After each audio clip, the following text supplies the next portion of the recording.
Na tunakushukuru Mungu wetu hata kwa ajili ya wakati huu ambako unaenda kusema nasi neno lako la uzima. Tunaomba malaika wako wakatuhudumie kila mmoja wetu, na Roho Mtakatifu yeye afundishaye, Mungu akapate kutufundisha kila mmoja wetu yale ambayo Bwana umeyakusudia kwetu siku hii ya leo. Mungu wetu na Baba yetu, tutulize kwa uweza na kwa nguvu zako, tufunike ili adui shetani asipate kutusumbua kwa namna yoyote, na kwa ajili hiyo tupate utulivu wa kukusikia ukisema nasi. Na tumeomba Mungu ukaseme na kila mmoja na kumgawia kwa kadri ya ujuavyo haja ya moyo wake, kwa utukufu wa jina lako wewe uliye Mungu Baba na Mwana na Roho Mtakatifu. Amen. Neno la Mungu ambalo tumepewa kulitafakari siku hii ya leo ni kutoka waraka wa kwanza wa Petro, mlango ni ule wa 2, mstari wa 24 na ule wa 25. Petro wa kwanza mlango wa 2, mstari wa 24 na ule wa 25. Nasoma katika jina la Bwana. Yeye mwenyewe alizichukua dhambi zetu katika mwili wake juu ya mti, tukiwa wafu kwa mambo ya dhambi, tuwe hai kwa mambo ya haki, na kwa kupigwa kwake mliponywa. Kwa maana mlikuwa mmepotea kama kondoo, lakini sasa mmemrudia mchungaji na mwangalizi wa roho zenu. Amen. Naomba tukae upendo. Bwana wetu Yesu Kristo asifiwe. Bwana asifiwe sana. Basi tunamshukuru Mungu ambaye ametujalia kukutana leo katika ibada hii ya siku ya leo mahali hapa. Na kama mlivyosikia katika matangazo na jinsi ambavyo imeelezwa, leo wachungaji wote wa jimbo hili la Siha tupo katika usharika huu wa Olkolili, na asubuhi tulipata nafasi ya kutawanyika katika mitaa yote ya usharika na kuabudu na washarika katika ibada zile za kwanza katika mitaa yote. Na katika ibada hii ya pili mahali hapa tumekusanyika basi wachungaji wote kama ambavyo wametambulishwa kwenu. Kwa hiyo tunamshukuru Mungu ambaye ametujalia neema hiyo. Ni mpango wetu kwamba angalau kwa mwaka mara 2 tupate nafasi ya wachungaji wote katika umoja wetu kutembelea moja ya sharika zetu na kusali pamoja na washarika katika usharika huo utakaokuwa umetajwa, na kutiana moyo katika huduma tulio nayo ya kumtumikia Mungu wetu. Kwa hiyo tunamshukuru Mungu pia kwa ajili yenu na kwa jinsi ambavyo tumepokelewa katika mitaa yetu yote tuliokwenda, na kwa jinsi ambavyo pia tumepokelewa katika ibada hii ya mahali hapa. Bwana Yesu asifiwe sana. Wapendwa ndugu zangu, katika juma hili tunapewa kichwa cha maneno kisemacho au wazo kuu lisemalo Yesu mpatanishi. Yesu mpatanishi. Na wapatanishi wapo tu wakati wote katika jamii, mahali popote. Katika koo zetu kuna watu ambao walikuwa na karama hizo za kupatanisha watu waliogombana. Mpatanishi ni mtu watatu au upande watatu wa watu ambao hawaelewani. Huyu mtu watatu anasimama katikati ili awapatanishe walio tofautiana, awalete pamoja, warudiane tena, wakae kwa kuelewana. Kwa hiyo hapa anatajwa Yesu kama mpatanishi, na tunapotaja Yesu kama mpatanishi, Yesu ni mpatanishi kati ya mwanadamu na nafsi ya Mungu. Yesu amesimama katikati ya mwanadamu na Mungu kupatanisha. Kwa nini kupatanisha? Kwa sababu mwanzo mwanadamu alikuwa anapatana na Mungu vizuri.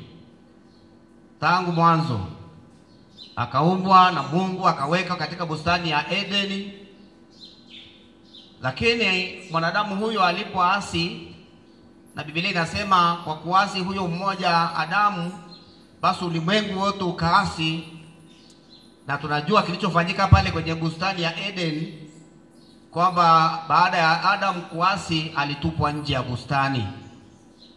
Maana yake dhambi au uasi kwa Mungu unatutenga na Mungu, tunatengwa na uso wa Mungu, tunatengwa na utukufu wa Mungu, tunawekwa mbali na Mungu. Kwa hiyo kwa kumuasi Mungu, Mungu alichukia. Kwa hiyo uadui kati ya mwanadamu na Mungu kaingia hapo katikati. Na kwa sababu mwanadamu ameasi na kutengwa na utukufu wa Mungu, ndipo Yesu anapofika au anajitoa kuleta upatanisho, kusimama katikati ya Mungu na mwanadamu huyu, ili aweze kuleta upatanisho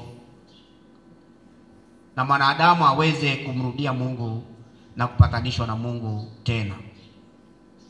Kulikuwa na njia mbalimbali za upatanisho, na katika lile somo la pili la Mambo ya Nyakati wa pili tuliosoma, tunaona upatanisho uliokuwa unafanywa kwa kupitia damu ya wanyama,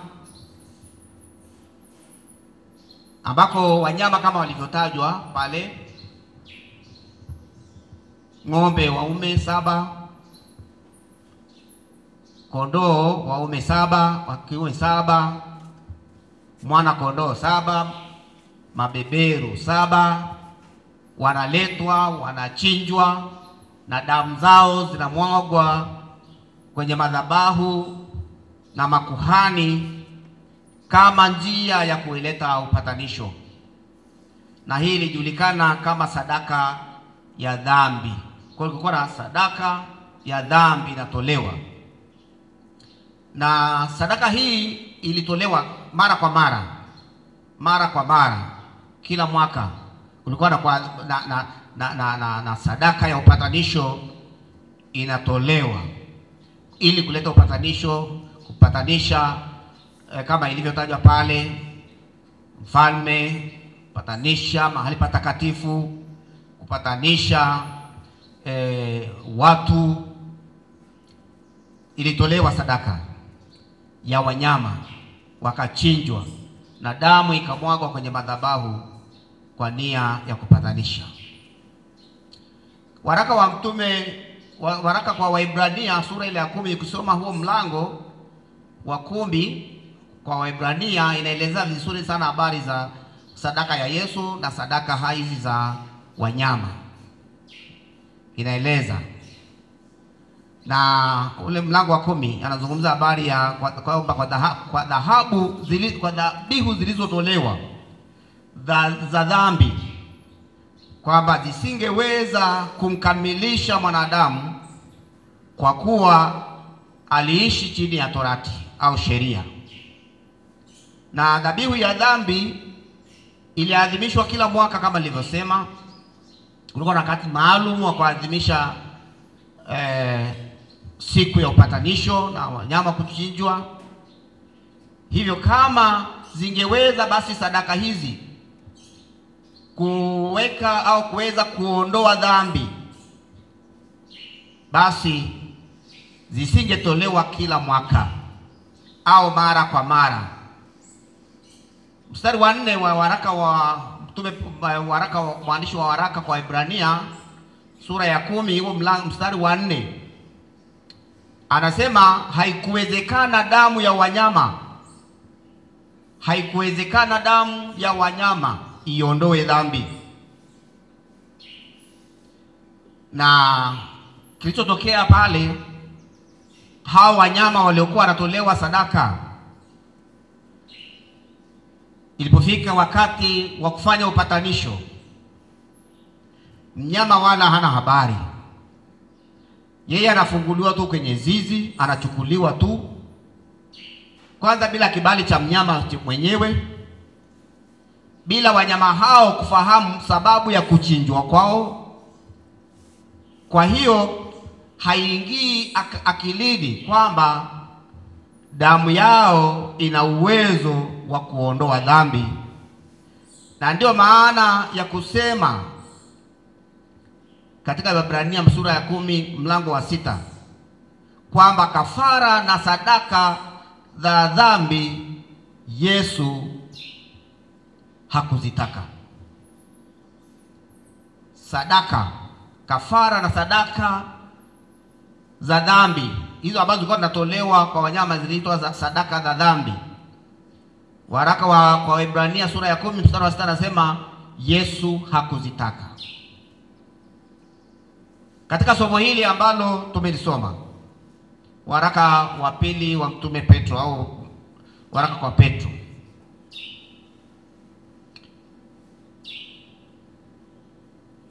Petro anaelezea mwarobaini wa dhambi. Yesu Kristo anatajwa kama mwarobaini wa dhambi, lakini njia sahihi na ya kweli ya upatanisho. Tunaambiwa yeye mwenyewe kwa hiari yake mwenyewe, kwa kujua analolifanya, kwa kuamua kujitoa yeye mwenyewe, alichukua dhambi zetu katika mwili wake. Alichukua dhambi za ulimwengu, alibeba dhambi za wanadamu, alibeba makosa ya wanadamu, dhambi za wanadamu, akazivaa katika mwili wake. Alafu akaenda msalabani, akateswa kwa sababu amebeba dhambi za wanadamu katika mwili wake. Akateswa, maana yake atateswa kwa hizo dhambi alizobeba ambazo amezivua kwetu. Kwa hiyo anateswa kwa ajili yetu, kwa niaba yetu, anakufa kwa niaba yetu sisi wenye dhambi. Kwa hiyo akazibeba dhambi zetu, amevaa dhambi zetu juu ya mwili wake. Kwa hiyo kwa hiari yake mwenyewe, akijua, kwa pendo lake, kwa rehema zake, kwa hiari yake mwenyewe alijitoa kumkomboa mwanadamu. Kwa hiyo yeye alijijua kwamba anajitoa yeye kuwa sadaka. Na ndio maana hata wakati anapokwenda Yerusalemu, safari ya kwenda sasa kukubaliana na mateso, anawaambia wazi wanafunzi wake kwamba tazama, tunapanda kwenda Yerusalemu, na huko mwana wa Adamu atatiwa katika mikono ya wenye dhambi, atateswa, atakufa, na siku ya tatu anafufuka. Kwa hiyo anajijua yeye anajitoa sadaka. Hawa ng'ombe maskini wanachukuliwa, hawajui kwa nini wanachukuliwa, wanachinjwa, hawajui kwa nini wanachinjwa, na hayo mengine aliendelea. Kwa hiyo Yesu anasema sadaka, dhabihu na kafara za dhambi hakupendwa nazo, na alizikataa.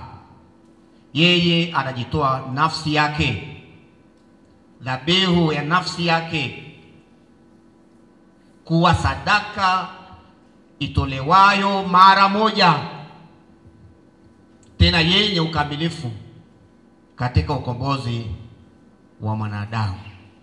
Petro anasema tulikuwa tumepotea kama kondoo, tumepotea kama kondoo wasio na mchungaji. Maana yake ukisema kondoo aliyepotea, maana yake ni asiye na mchungaji. Tulikuwa tumepotea kama kondoo, lakini sasa katika Kristo Yesu tunamrudia mchungaji na mwangalizi wa roho zetu. Bwana asifiwe. Tulikuwa tumepotea kwa dhambi, tulikuwa tumepotea, lakini kwa njia ya mateso, kwa sababu amevaa mavazi yetu, amevaa makosa yetu na maovu yetu, anasema sasa tunarudishwa kwa mchungaji na mwangalizi wa roho zetu. Tunarudishwa tena, tunapatanishwa tena na Mungu. Tunapatanishwa na Mungu, tunarudishwa tena, tunazaliwa tena. Yesu anatuzaa mara ya pili kwa njia ya kufa na kufufuka kwake. Tunazaliwa tena katika yeye, tuitwe wana wa Mungu. Maana kwa njia ya dhambi tulitengwa, tulitupwa, tulivuliwa wana wa Mungu. Lakini kwa njia ya kufa, mateso na kufa kwake na kufufuka, tunazaliwa tena kuwa watoto wa Mungu. Ndio maana anasema kwenye Injili ya Yohana sura ya 1 mstari wa 12 kwamba wale wote waliompokea aliwapa uwezo wa kufanyika watoto wa Mungu. Watoto wa Mungu. Sisi tuliompokea tumefanywa tena watoto wa Mungu. Bwana asifiwe. Watoto wa Mungu. Tulikuwa tumevuliwa wana wa Mungu kwa njia ya dhambi, lakini sasa tunarudishwa tena kuitwa watoto wa Mungu. Yesu ametuzaa mara ya pili, ametuzaa upya kuwa wana wa Mungu, warithi wa ufalme wake, warithi pamoja na yeye. Tunamrudia mchungaji na mwangalizi wa roho zetu. Petro anasema katika mambo ya dhambi, katika uovu, katika mambo ya dhambi, tukiishi maisha ya dhambi, sisi tumekufa. Tukiishi katika mambo ya dhambi, sisi tumekufa, hatupo hai. Lakini katika mambo ya haki, katika maisha mema, katika maisha ya kumtukuza Mungu, tunakuwa hai. Tunakuwa hai. Maana yake tukiacha matendo mabaya, tukiacha uovu, alafu tukamrudia Kristo Yesu, tunakuwa hai tena. Tunakuwa hai tena. Yesu amejitoa kwetu mara moja. Sadaka ya Yesu ni tofauti na sadaka ya hawa wanyama ambao kila wakati ilipaswa kutolewa sadaka ya dhambi. Yesu amejitoa mara moja. Sisi tunapaswa tu tukianguka katika dhambi, tukijitambua tumetoka dhambi, haihitaji Yesu kurudi msalabani, tunahitaji kurudi Yesu atutakase. Bwana asifiwe. Na kuzaliwa tena na kufanywa tena wana wa Mungu. Hivyo Mtume Paulo hapa Petro anasema kwa kupigwa kwa Yesu, kwa kupigwa kwa Yesu sisi tumepona. Tumepona hukumu ya Mungu. Tumepona hukumu ya Mungu. Tumepona mauti ya milele. Petro kwa ajili hiyo anatutaka tuishi. Kisoma huo mlango wa pili kuanzia kule mwanzo, kisoma kuanzia mwanzoni, utaona kwamba Petro anatutaka tuishi kama tuliokombolewa kwa sadaka mara moja tu itoshayo. Na anasema Mtume Petro, tuvue pale mwanzoni, tuvue uovu wetu wote. Tuione neema hii ambayo Mungu ameileta kwetu. Tuone hii neema na pendo la Mungu ambalo amelifanya kwetu kwa ajili ya kuona jambo kubwa ambalo Mungu ametufanyia katika maisha yetu. Tuvue uovu. Sisi kama wana wa Mungu tuliozaliwa upya katika Yesu Kristo, hatupaswi kuendelea katika njia ya uovu. Tuishi kama tuliokombolewa. Ndicho Petro anachokaza pale. Tuishi kama tuliokombolewa. Watu watuone tunatembea, tunatenda kama waliokombolewa. Tuvue uovu wote na hila yake, na hila yote, na unafiki na usuda na masingizio yote. Hayo hayapaswi kutajwa kwa huyu aliyezaliwa upya, aliyekombolewa na hii sadaka ya Yesu Kristo yenye kupatanisha mtu na Mungu. Na hapa Mtume Petro anasisitiza kukulia wokovu. Damu ya Yesu imetupatanisha na Mungu. Damu ya Yesu, sadaka ya damu yake imetuletea wokovu. na Mtume Petro anakaza sana habari ya kuukulia wokovu. Kuukulia wokovu. Kwa njia ya Kristo tunaitwa tutoke gizani. Ile mstari wa 9. Tunaitwa tutoke gizani tuingie katika nuru yake ya ajabu. Leo kuna watu ambao bado wakikutana na mazingira magumu wanamwacha Kristo, wanaenda kufanya vitu vya ajabu. Na wanazungumza habari ya mtu aliyechukia, aliyekufa zamani. Kuna na sadaka zinatolewa kupatanisha huyo mtu aliyekufa zamani na wanaoishi. Huko ni kutembea katika giza. Huko ni kuenenda katika giza, kutegemea vitu vya ulimwengu huu. Yesu anasema hivyo nimevikataa. Yeye ameleta njia iliyo nyepesi ya mwanadamu kuokolewa. Damu yake mwenyewe yatosha kwa ukombozi kamili wa mwanadamu. Kwa anasema tutoke gizani. Sisi tunaotembea katika giza la ulimwengu huu, anasema tuingie katika nuru yake. Tena amesema nuru ya ajabu. Soma pale, anasema nuru yake ya ajabu. Nuru yake ya ajabu. Tunaitwa na nuru ni Yesu Kristo. Nuru ni Yesu Kristo. Yeye ndiye nuru yetu. Tuende kwenye hiyo nuru. Tumwamini yeye, tumtegemee yeye, tumkubali yeye. Na atatupa wepesi katika kuenenda kwetu. Tunakumbushwa kuwa Yesu amefanya tendo kuu na la thamani ili la kujitoa yeye kuwa sadaka ya dhambi ambayo inatolewa mara moja na kutosha kwa ukombozi. Ni ametenda jambo kuu na la thamani sana kwetu, kwa sababu kabla ya Yesu tulikuwa si taifa, na Mtume Petro ameweka vizuri hapo. Kabla Yesu hajatoa kuwa sadaka ya dhambi itoshayo kwa ukombozi wetu, sisi tulikuwa si taifa. Na tunapozungumza taifa, tunazungumza taifa la Mungu. Hatukuwa taifa la Mungu. Lakini sasa kafara yake ya damu yake imetufanya sisi kuwa taifa la Mungu. Lewa hatukuwa taifa, damu yake imetufanya taifa la Mungu. Tulikuwa hatukupata rehema, lakini sasa katika Kristo Yesu tumepata rehema. Rehema ni kuhurumiwa. Tumepata kuhurumiwa. Sisi ambao tulistahili kupotea, tulistahili hukumu, tulistahili mateso, tulistahili mauti ya milele, sasa tumehurumiwa katika Kristo Yesu. Kule nyuma tulikuwa hatukupata rehema, lakini sasa tumepata rehema katika Kristo Yesu. Kwa ni tendo kubwa kuna la ajabu Mungu ametutendea. Tulikuwa mbali na Mungu, lakini sasa tu uzao mteule. Bwana asifiwe sana.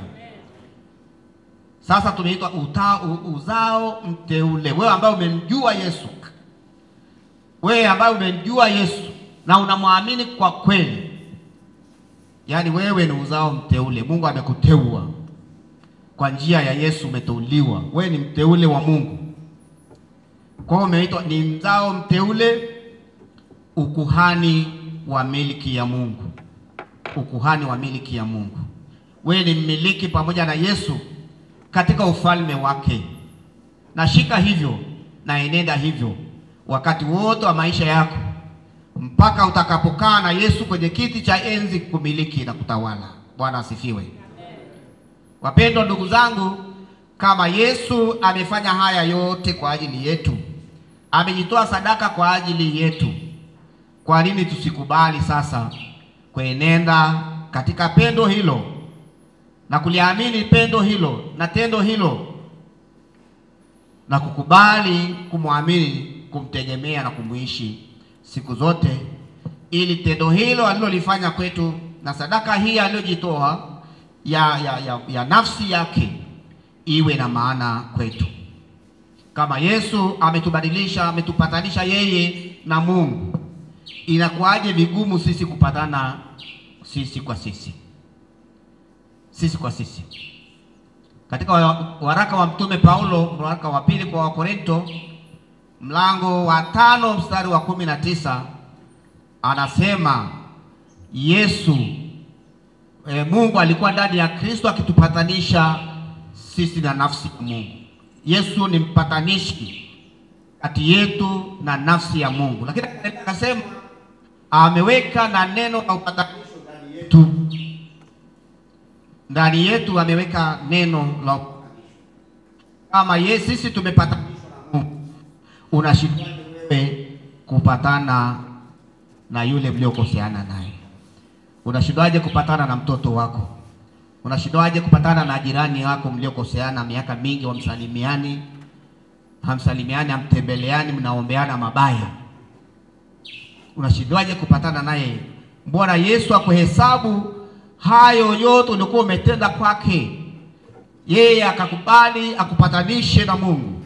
Wewe unashindwaje kuweka juhudi za kupatana na yule mliyekoseana? Mtoto wako, mwenzi wako, jirani yako, mtu fulani.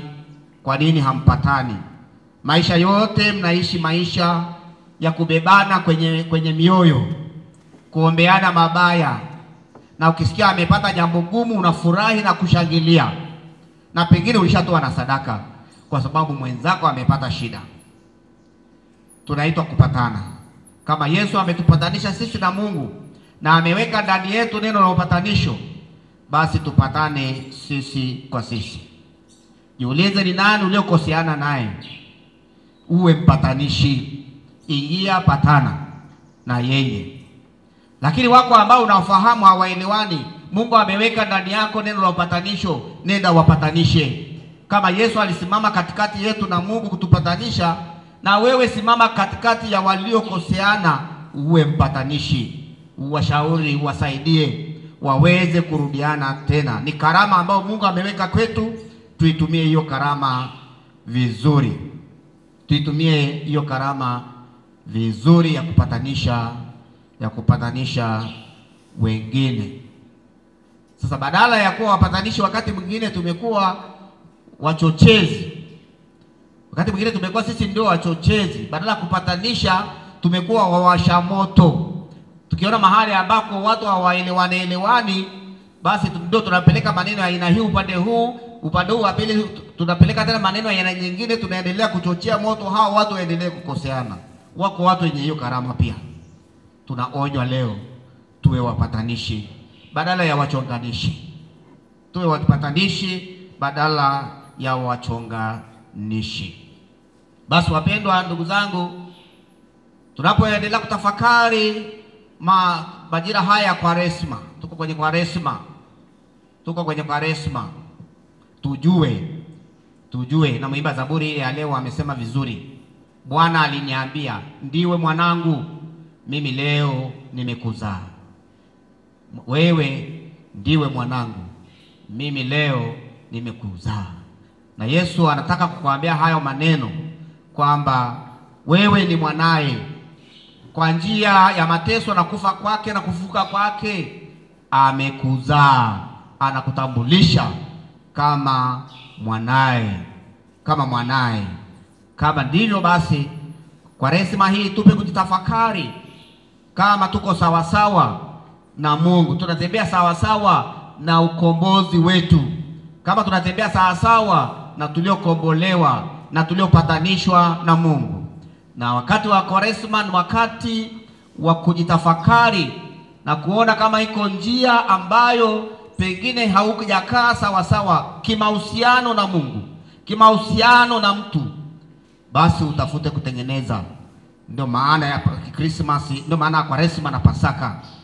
Ndio maana ya Kwaresma na Pasaka, upatanisho, kurudishwa tena kuwa mwana wa Mungu.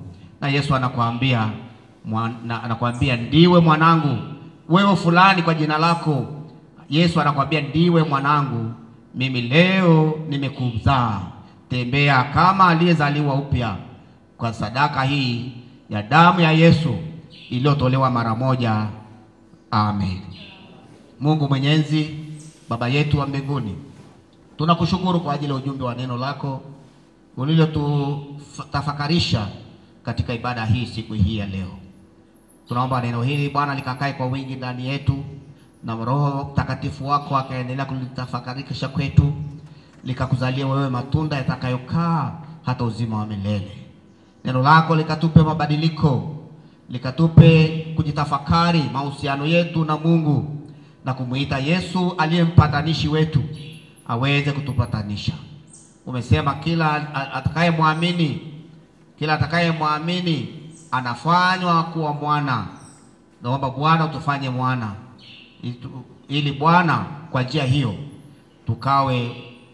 tuwe uzao mteule na wana wa miliki ya urithi wako, kwa Yesu Kristo Bwana wetu. Amina.